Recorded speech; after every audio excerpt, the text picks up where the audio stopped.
How good are Thieves' traits? This is the question I want to answer today in this video. This is the last video of my series for the core traits, where I analyze each of the classes' core traits and go over each of them to give you my take on them, when they are good, when they are not, maybe why they should be reworked. So this is a rather dry video for all the theory crafting nerd fans out there. It's for new players that just want to learn a lot about a specific class, in this case Thief, or for veterans that just want to debate with me if that's some kind of good trait or needs a rework or when it'd be good, and have some cool, interesting conversations about this. As usual, special shout out to all my dear supporters that help me keep the lights on. Now without much further ado, let's jump straight in. And I mentioned this is only the core traits. I will go over the lead specs traits in another series of those videos. If you're interested in how good Thieves' weapons are and when they should be used and when not, be sure to check out this video. But today we're gonna talk about the traits, and let's start with the first trait line. The first trait line is Deadly Arts. Deadly Arts is for me the crazy power damage trait line. However, weirdly enough, it also focuses around poison. We will talk about all of the traits now. So Serpent's Touch makes your steel inflict poison, and your downed attacks will also inflict poison. Typically the down stuff is not that important, but the stealing is okay. It's just some nice damage increase. Then weaken targets when you poison them on a 10-second internal cooldown, ICD. So that means you can actually apply quite consistent weak exposed weakness, deal increased strike damage to your target for each unique condition on them. That's obviously a really strong minor trait, because that might be in PvE like 20% damage increase. It's really, really strong. This trait alone, even though it's not selectable, is probably a very, very good reason to pick Deadly Arts as a power thief. Always, in all game modes actually. Then you have, of course, here dagger training, just more power, and when you have a dagger, you get even more power. Really straightforward trait, not as exciting, but very good if you are just a power thief, especially with the dagger. Then you have Mug. I think that's more of a competitive mode trait or solo build, because it gives you some healing on your steel and deals some damage. It cannot crit, but it's a nice heal, and you have steel quite frequently, and that's just a very consistent heal that you get there. I think that's a fun trait, I like that. And then you have Deadly Ambition. Inflict poison when striking a foe with a dual wield attack. Gain increased condition damage. That's a condition damage trait, even though this is the power damage trait line, I would say. This means that you get some really nasty poison application with dual attacks, while also getting more condition damage. Makes sense, more damage there. Then we have here Even the Odds. Apply vulnerability when you steal, gain might when you hit with a stealth attack. That is a trait that is somewhat like not as valuable, because often in group content it's completely useless. In competitive modes it's somewhat like unnecessary. I don't know. It feels like not as useful, even though it's a strong effect. It gets some vulnerability when you steal. For solo build, this is really good, but for any other build, I would say it's typically outclassed by the other two. Just in general, maybe it needs a little bit of a rework. Then we have Panic Strike. That's a really strong trait in competitive modes. Immobilizing a foe poisons them. So whenever you immobilize them, you would just apply a little bit more poison. And striking a foe below the health threshold immobilizes them. That's more the part why you take this. Every 20 seconds, you will just immobilize a foe passively. That's really, really strong if they are below 50%. And then you also apply poison, so it's harder for them to cleanse demobilize. Even if you're on power build, that's really, really strong. But especially like a Condi Thief, this is insanely strong value in competitive modes. And even in PvE, that can be nasty, just getting a little bit more poison out. But typically, if you're power build, you use this here. Gain power, just straight up, and then more extra power while you are revealed. Again, very well synergizing with the dagger, where you get revealed very frequently. So that's just, again, the power option. And that's why this is just really bad, because that's for Condi, that's for power, and that's, I don't know, not really a good use for that.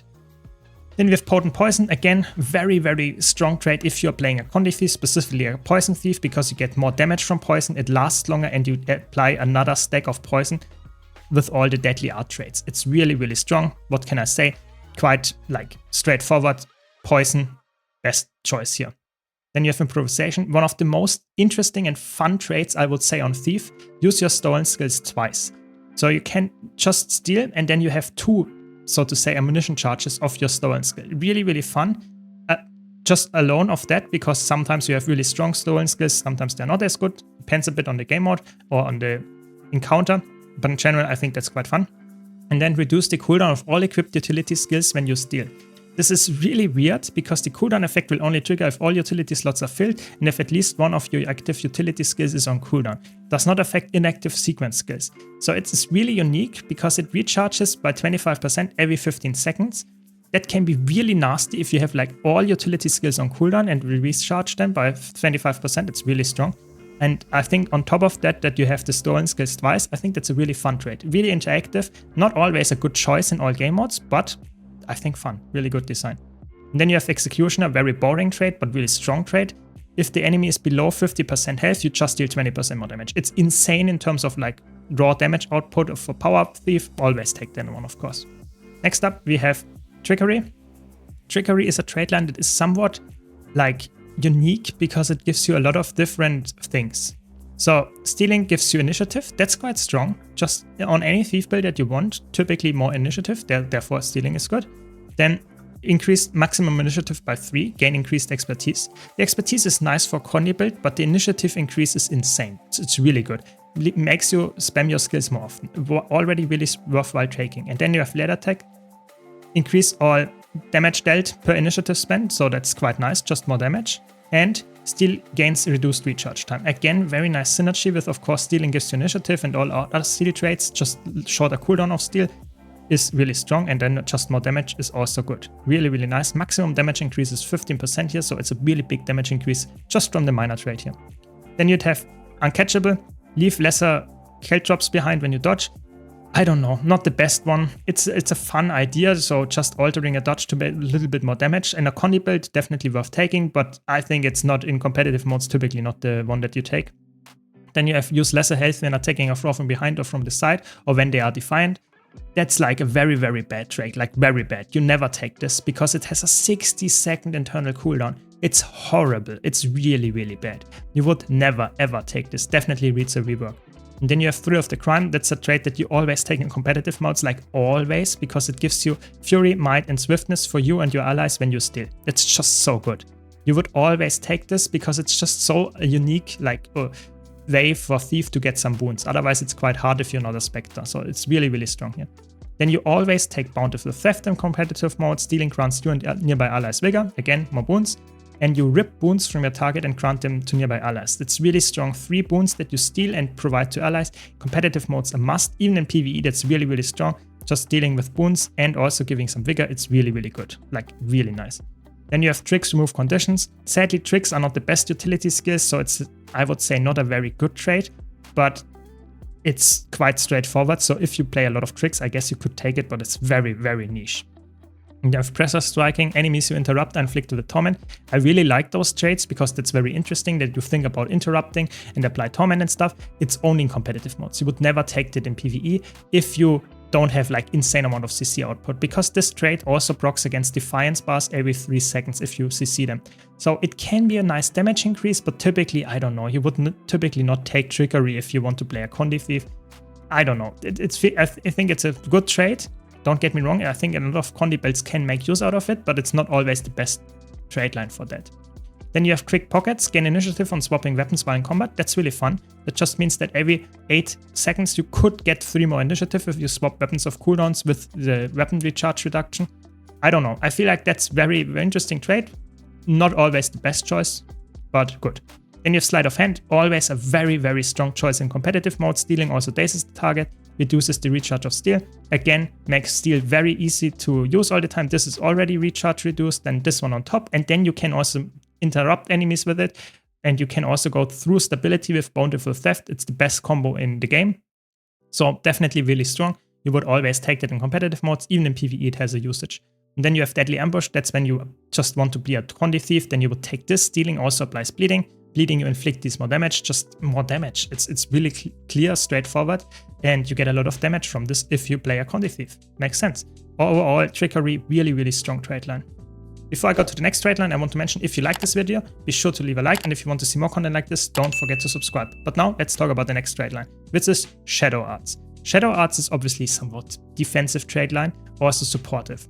Heal when you enter or exit stealth, stealth yourself and your target when reviving an ally. Typically, that's more competitive modes. It's really like in competitive modes, if you take the trait line, it can be nice, but I think the healing is not like absolutely insane, but it's not bad either. And also like every 10 seconds, a little bit of healing, why not? Then you have Super Speed when you enter or exit stealth. That's really annoying. Looks like not as broken, but it's crazy. Some thief builds, for example, Rifle Deadeye, can like make use out of that crazy with perma super speed. It's really, really strong trait. And then you have Stealth Attacks siphon health if they hit. okay. Just a little bit life stealing there, nothing too crazy, but also not too bad. So I guess that's good. And then you have Shielding Restoration, grant Barrier and Dark Aura to nearby allies when you use a healing skill. Very, very good. Just some more Barrier output, some Dark Aura output. Really good. You will see some more synergies there. Typically Spectre makes use out of that very well. Other than that, it's more of support trait. You would not take it on any DPS build. Then you have Remove Conditions when you enter or exit stealth. Really strong. One condition removed.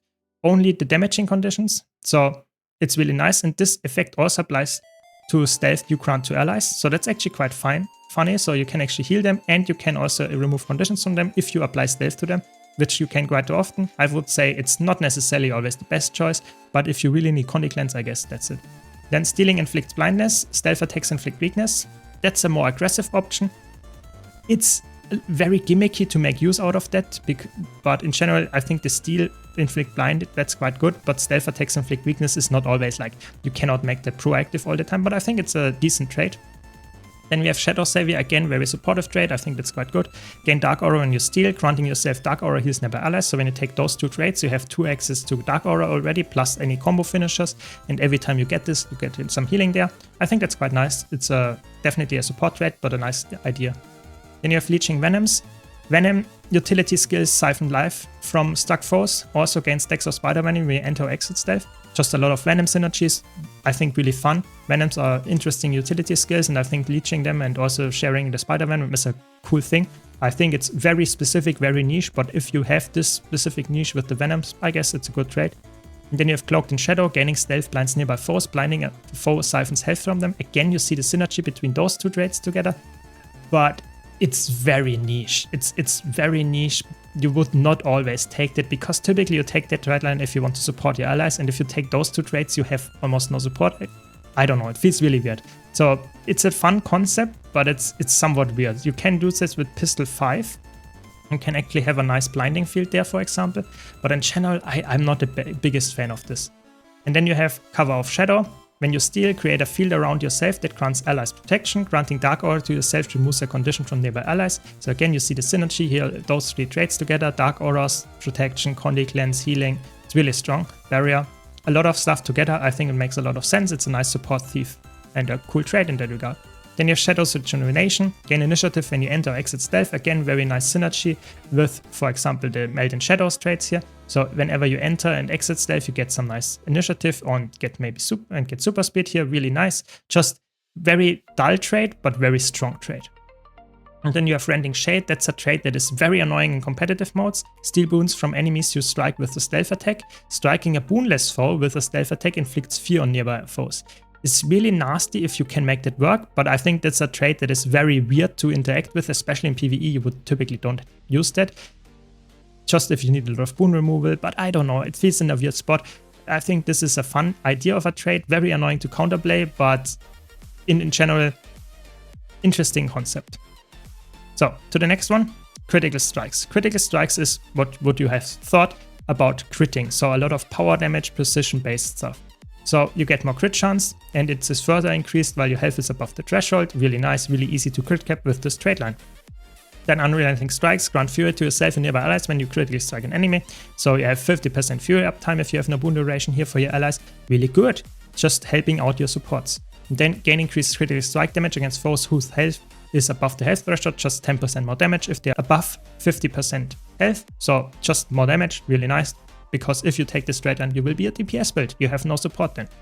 Then you get Might when you gain Fury. That's a fun trait. You will see that with another trait that comes up in this Traitline, but this is quite strong. Otherwise, alone, it would not be that good. But with another trait here, it's actually quite strong in solo builds typically. Then you have Signets Grant Initiative. That's a very straightforward trait. Not too exciting, but it can be used if you have a lot of signets. But typically you would rather take this one here, Twin Fangs, deal increased critical strike damage, which is further increased while your health is above the health threshold. So again, a lot of like multipliers here, and gain bonus critical hit chance when hitting a foe from behind or the side or when they are defiant. So a lot of things on top of that. So you get with those two traits a lot of crit chance, you get a lot of critical hit increase with those two traits. So a lot of damage increase. And this is just a very, very potent trait. You would always take those. Those two are like very niche. This one you would always take. Then you have Stealth Attacks inflict vulnerability and grant Fury to up on successful hitting foes. Again, you can see the synergy here. So whenever you use a stealth attack, you get this and then get some might. So nice. But in general, you get an easy access with this. And typically the 10 vulnerability is nice, but it doesn't last that long. And it's not the biggest damage increase either. So in a group scenario, I would never take that. And even a solo build, typically not the best choice. Then gain ferocity based on precision. Again, very boring trait, but really strong trait. Just a lot of damage increase. So you typically take this here. Or your pistols skills and harpoon gun skills now pierce and have increased strike damage. So if you run a pistol setup, for example, that can be the best option. Even though this is a nice damage increase, this can be giving you some piercing, so you can have more cleave. Otherwise, pistols lack that. But in general, you would take that, and those two traits are very niche. The same goes, of course, like I said, for those. So you would already have like those traits almost always locked in. Then you have no quarter. That's the trait that I was talking about earlier. Landing a critical hit while under the effects of Fury increases the duration of Fury. So that's really fun. So you get some nice energy. So you get some more Fury procs, which again gives you more might. So really cool synergy there. And then gain increased ferocity while you're under the effects of Fury. So just more damage again. So typically you take those traits here. Then you have hidden kill up. That's a very fun concept, but typically you don't take that. Gain bonus critical hit chance while stealth. 100% crit chance increase, and this bonus lingers around for a short duration after you've been revealed. So for 4 seconds you will guarantee a crit. So if you stealth, deal damage, then you stealth again, then you could upkeep that permanently. That's really strong, but you typically don't take it. Typically this Traitline is so aggressive, you really want to make use out of other traits here. And for example, invigorating precision. You're healed for a percentage of outgaining critical hit damage. This healing is increased while you're under the effects of Fury. So the second part means exactly like Relic of Sakiros. The first part just gives you a lot of healing. And in general, that's if you're playing a power build, that's the option if you want to have a lot of sustain. That's the option if you want to deal even more damage. I think this Traitline is really straightforward. Has some really strong traits, those 3. The other ones are quite niche, but can be fun to interact with as well. And lastly, we have Acrobatics, which is a little bit of a power grab Traitline. You typically don't take it in most builds, maybe in competitive modes, because it's focused around evading and just giving you some boons, but it's not supportive in nature. So you get some swiftness up on dodging, you get some vigor up on evading and attack on a 1-second ICD, and you get some more damage increase when you shadow step or use a movement skill. That can be quite good, because you might do that very frequently, but it's again just 10% damage increase, and that's one of the only damage increases you get in this Traitline, so it's really like a bruisery tank Traitline. And those two are okay, but not crazy. Then gain evasion when you use a lead skill. That's really fun. So for 2 seconds to evade all attacks. That's quite interesting if you not run Dagger Storm, because with Dagger Storm you anyway get an evade. But if you run, for example, Basilisk Venom, you get this every 40 seconds. That's quite strong. I think that's a fun idea, fun concept. It's a little bit of a weird spot in the Traitlines, but I think that's a good trait if you really want to run a Bruise of Thief. Then gain might when you dodge, makes sense. Dodging gives might, increases your damage. A Bruise of Thief would like that. Generally, I think it's a straightforward trait, not too exciting, but can work. And then you have dodging removes the damaging condition from you. That's more the one that you would take in competitive modes. Just dodging to cleanse a condition means you will probably survive longer. So all 3 have their value. I think they are interesting whenever you need them, but typically would never go for this Traitline just for one of those traits. Then you have movement skills count resistance. That's quite fun on a 5-second ICD. So when you use any movement skill, you get resistance. It's not the longest lasting resistance, but you can get it quite frequently as a thief. So I like this idea, and you will see this is like fitting very well to Acrobatics. Then you have Swindler's Equilibrium. I think that's the best trait here. Gain power and additional power while wielding a sword or underwater spear. This is quite strong, just a lot of power, a lot of damage increase. And then successfully evading an attack while wielding a sword or underwater spear recharges steel. Every 1 second you can do that. And if you evade consistently, you get a recharge of this steel every second for 2 seconds. It's actually quite a lot. So you can actually steal way more often. That's a very nice synergy with a lot of other traits on Thief. So I think that makes a lot of sense to take. But you could also take Hard to Catch, gain endurance when you shadow step, 8 endurance. It's a little bit different per game mode, but you can have a lot of shadow steps, especially as a Spectre, for example, with the Wells. And then you get a lot of endurance there, but it's only for yourself. So it's really like bruisery, and typically you would only take it in competitive modes. Then you have Assassin's Reward. Heal yourself when you use a skill that uses initiative. Heal yourself for each point of initiative spent. So if you spam a skill that has a high initiative cost, you get a lot of healing there. It's a passive trait, not very exciting. It can be used, but I would say it's not the best option. you would rather use upper hand, for example, gain initiative when you dodge, and gain initiative in the regeneration when you evade an attack. Just more initiative in the generation, that means you can spam your attacks more often, and you also get the healing from the region. So you don't really need this one, because this is just straight up, I would say, a little bit better, even though the healing here might be higher if you spam a lot of initiative. But I don't know, interesting idea which one you take here. And last you have Don't Stop, while you have swiftness, movement impairing conditions have reduced duration. When you gain swiftness, lose a movement impairing condition. It's just very focused around you moving very fast, makes sense. I think that's a cool concept of a trait, but typically, again, only competitive modes would use this, and even then it's not always the best choice. So I think the last 3 traits here are very niche altogether. You always choose one that you think in your current situation is the best. There is not a clear winner here, and I would say overall this trait line is very, very niche altogether, and I think it's worthwhile taking if you want to be a competitive mode cruiser, but other than that, you never take this. So Acrobatics via Traitline maybe needs some help. That's it for Thief. Let me know your takes on Thief, on the traits. If you agree with me, if you have some other ideas how they could change some stuff. I hope you enjoyed this video. If you did, be sure to leave a like. If you want to see more content like this, don't forget to subscribe, and I hope to see you all in the next video.